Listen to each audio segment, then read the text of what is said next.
All right, YouTube, this Detroit's HPTV coming to you out of Detroit, back with another video. We got to talk about the latest events in government. You know, the liberals are mad that the Supreme Court sided with Trump on birthright citizenship, and he's doing away with their loophole in birthright citizenship. And I want to show you a few things. And if you've been a member of my channel, I've always told you to get a copy of the U.S. Constitution because the left, they definitely count on you not being able to read or interpret what you're seeing. They're spreading a campaign of misinformation, such as things about the Supremacy Clause and what powers the President of the United States does have. Now, they told you that he said that the 14th Amendment and birthright citizenship were for the babies of slaves. And people ran with that and they got offended. Like when he said black jobs. But we know that black jobs used to be construction. Black jobs used to be nannies and groundkeepers. You know what I mean? In our communities. That those jobs now were taken by immigrants in a lot of areas.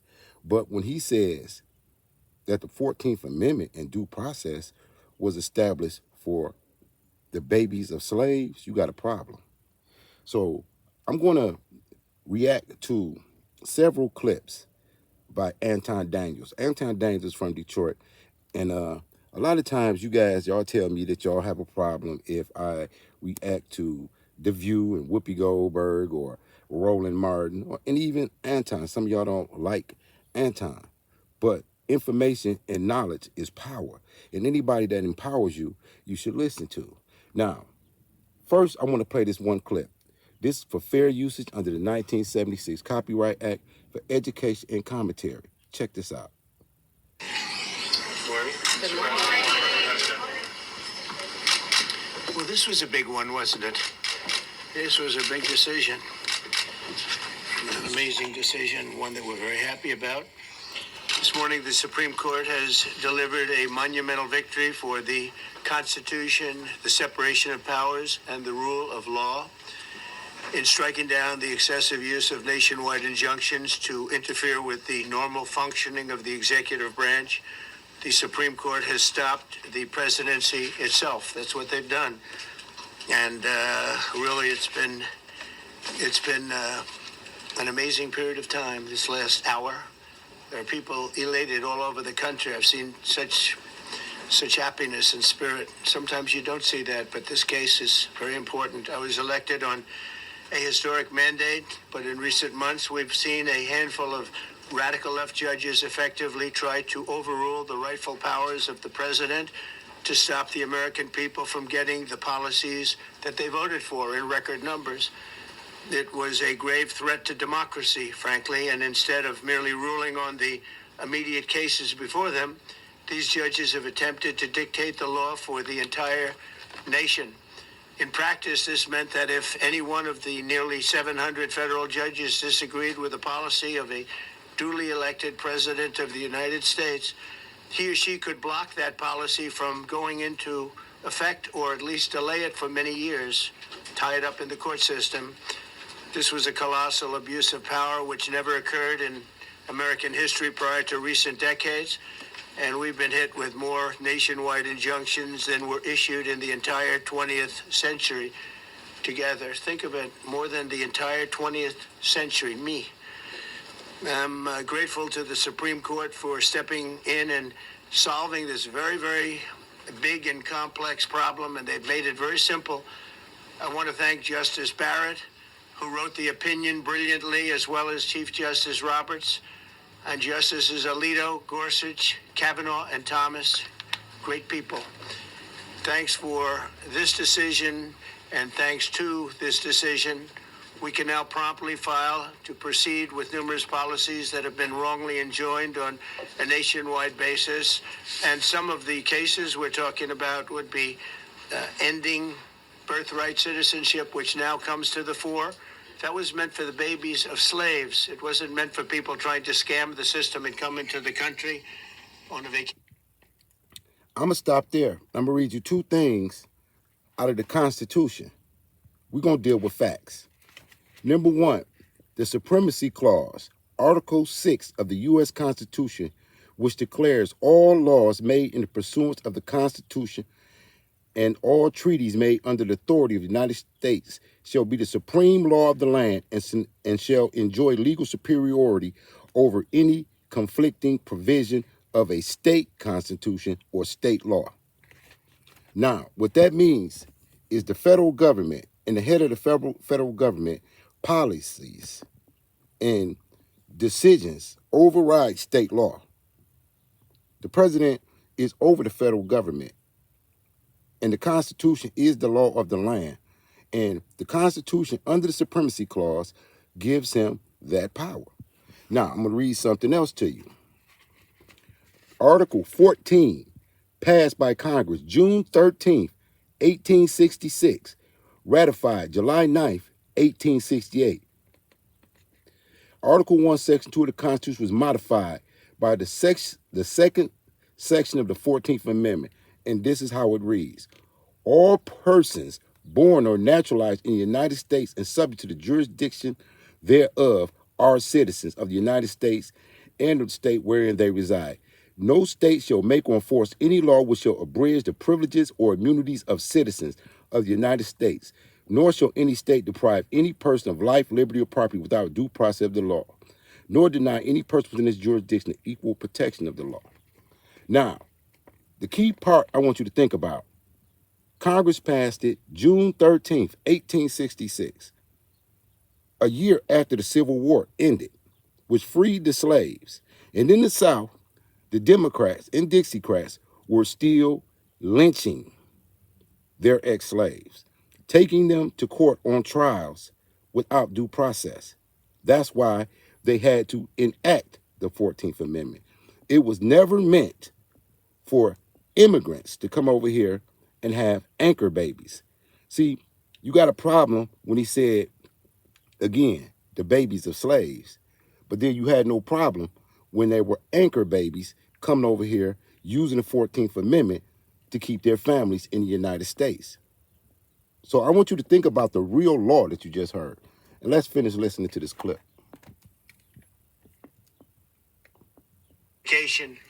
This was, in fact, it was the same date, the exact same date, the end of the Civil War. It was meant for the babies of slaves, and it's so clean and so obvious. But this lets us go there and finally win that case because hundreds of thousands. Now, I just read that to you, what he's saying. Y'all like to criticize Trump, and y'all like to say he's unconstitutional. But he's acting in the confines of the Constitution. That's why the Supreme Court ruled him, not because they're in his pocket. Just like the Enemy Aliens Act, which allowed him to deport enemy aliens, illegal immigrants. So I just read the Constitution for you, and think about what he just said. They have been using the 14th Amendment to undermine black people, the ex-slaves. A lot of these immigrants come over here to this country and compete with you for grants and scholarships after you marched for it in the civil rights movement. They weren't even coming over here to after the civil rights movement. They never stood with us. And now you got these people fighting so hard for immigrants on the left and usurping the law and authority of the federal government. Thousands of people are pouring into our country under birthright citizenship, and it wasn't meant for that reason. It was meant for the babies of slaves.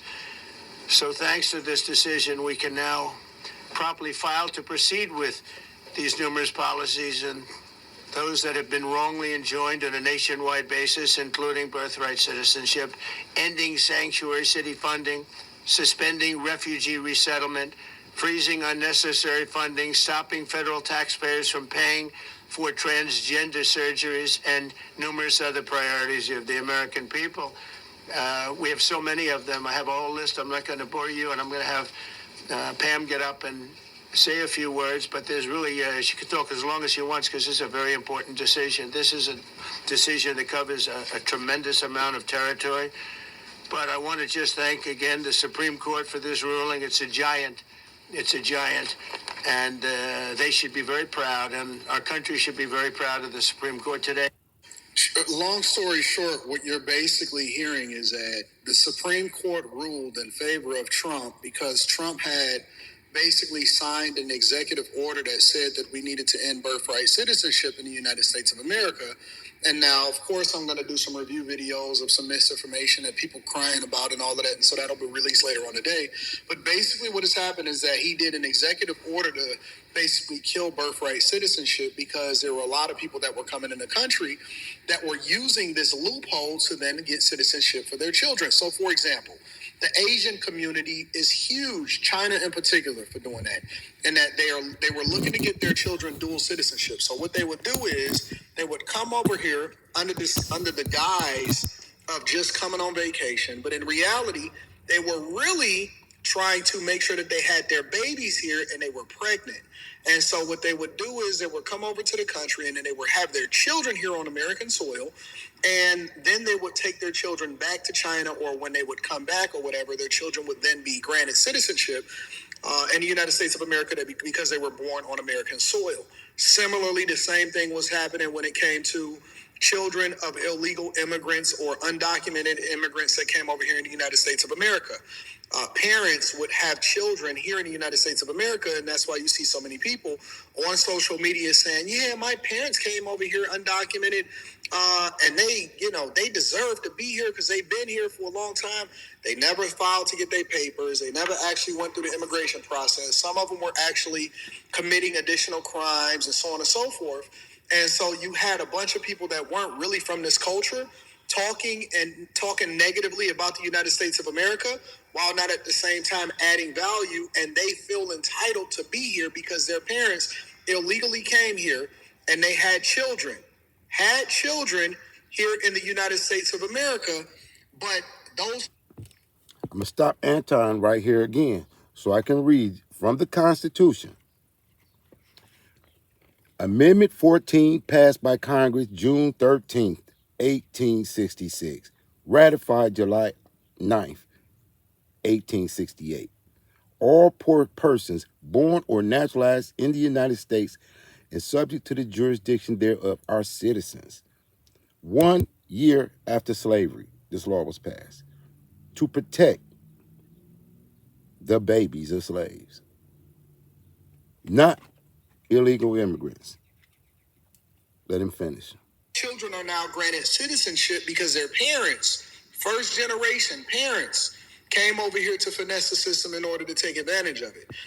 The birthright citizenship was, let me blow this up a little bit. Birthright citizenship was for, as Trump indicated, descendants of slaves. So people that were sold over here into slavery, and once they then were freed, they had nowhere else to go. So instead of them being deported or sent back to wherever it is that they came from, none of these children had ever known anything except for the United States of America, because slavery had lasted hundreds of years inside of the United States, so much so to where they were actually bred here at the slave owner's request. And let's be clear, there were black slave owners too, right? So when you think about the fact that none of these children or none of their parents even had the choice of whether or not they wanted to be inside of the United States of America, and then their ancestors and generations before them, once those children were then free people inside of the United States of America, there needed to be a pathway to legal citizenship. And one of the ways in which they did that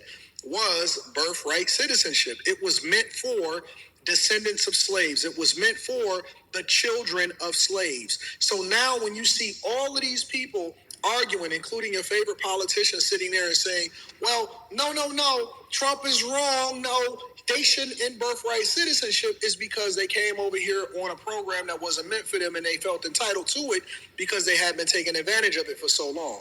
But in reality, they didn't deserve it. It wasn't meant for them.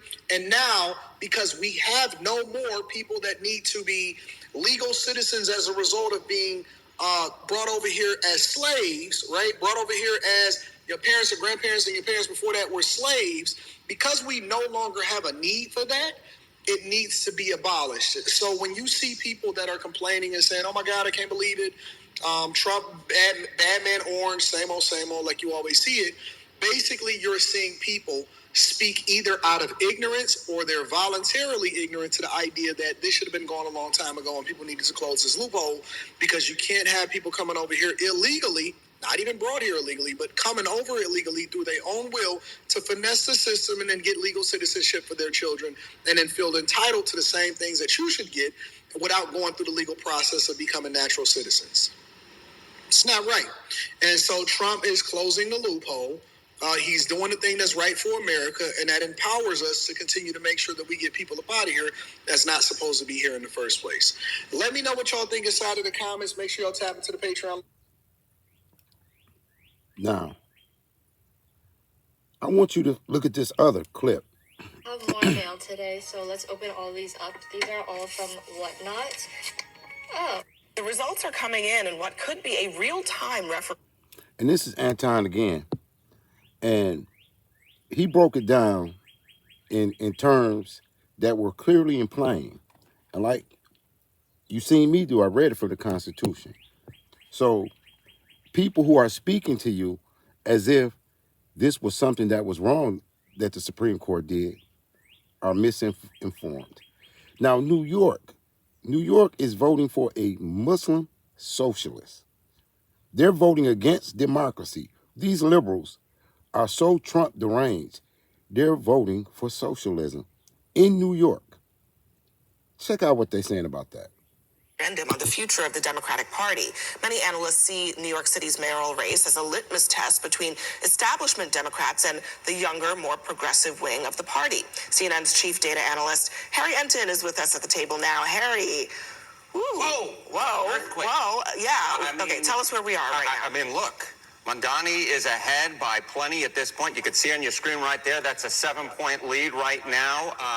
In terms of the first round votes. Now, obviously, New York uses a ranked choice voting system where essentially you eliminate all the candidates, you reallocate their ballots because the folks who get a ballot will rank their candidates 1 through 5, and you essentially reallocate the votes until one candidate gets at least 50%. But I will tell you this, if you look on your screen, you see the third place candidate, Brad Lander, cross-endorsed with Mondani. Most of his votes are very likely to go to Mondani, and not a single pre-election poll that I saw had Cuomo getting anywhere near the type of support that he would need once those ballots reallocated. That lead will almost certainly stand up, and that is why I do believe that Cuomo has conceded the Democratic nomination. And he's called Mondani to concede, which is extraordinary.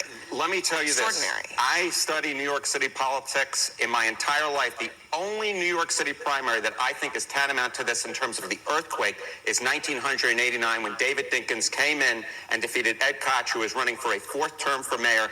That is the type of earthquake that we're seeing here, and he's done it. He came into this race down, 30, 40 points to Andrew Cuomo, the former governor, who everyone thought was a huge favorite. Who is that woman right there?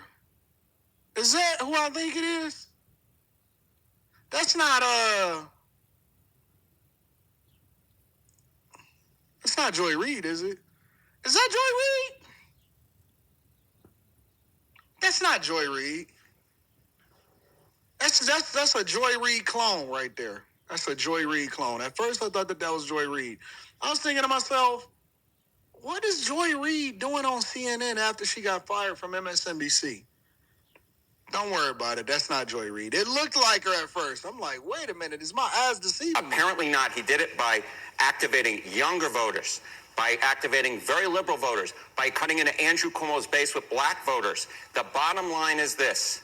Mondani is now a force to be reckoned with in Democratic politics nationwide going forward. Joy, you talked to him Friday. We had him on the show on Friday. We also had Brad Lander on. That is Joy Reid.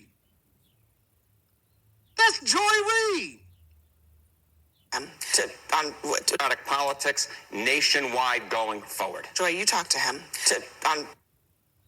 Now we got to go help people customize and save hundreds with Liberty Mutual. Sorry about that. Let me get that back up here. I'm sorry. That is Joy Reid.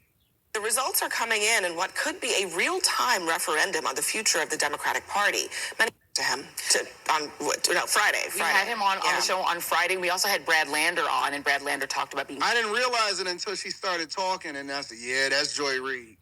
tackled by ICE agents as he was trying to defend immigrants. What Mamdani said that I thought was really extraordinary, he would be the first. Is she auditioning for a new job at CNN because she tried to go independent and she wasn't able to successful do?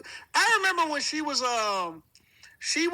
actually trying to talk to Don Lemon, and Don Lemon was encouraging her to start her own platform, to go out on her own. She would have it. She would be successful. She was able to do it. Let me see something. Now y'all got me. Y'all got me curious now. Joyless Reed is on CNN. I said, what? So she hanging out at all of the liberal networks? I can't believe it. What is she doing over there?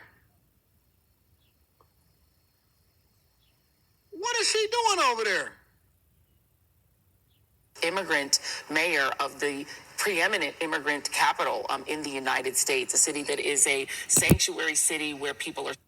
Now think about this. Your liberals are trying to install immigrant mayors, socialist mayors, encouraging people to stand up against ICE. And we just read you the law. It just told you the law.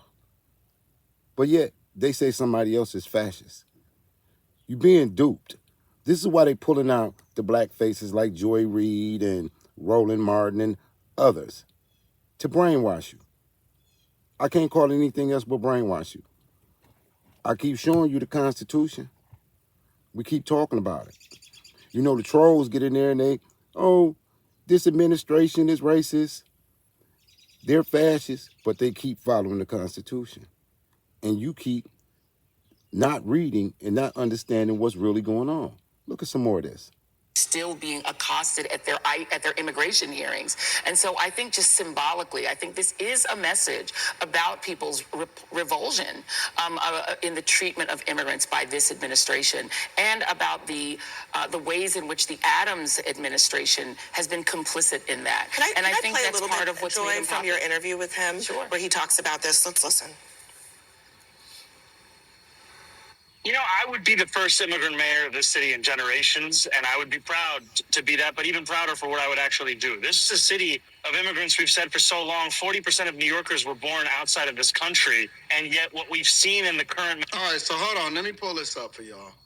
So this is Joy's channel, all right? So she did start her own platform. So she's promoting her platform. She got the zest man on there, the sassy man on there. Zohran Mamdani, candidate for New York City mayor with one of your potential constituents. You're here with Teray. Mr. Mamdani, thank you so much for being here. I'm so glad to be here. I'm so sorry for the delay in getting on. This is such a pleasure.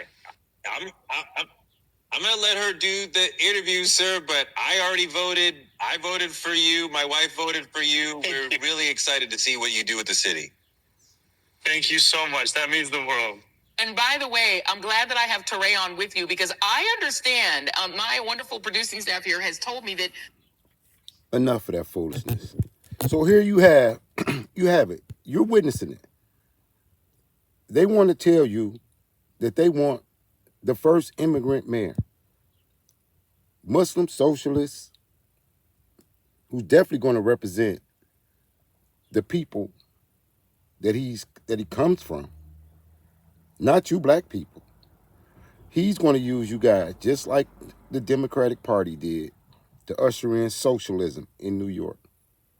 Now, I know the trolls are going to be mad, but I think they should read and really find out what's going on in this country. And I'm going to end on that note. So this is Detroit's HPTV, coming to you out of Detroit. Like, share, and subscribe. And as always, salute to all patriots. And shout out to Anton Daniels for his coverage of this. Peace.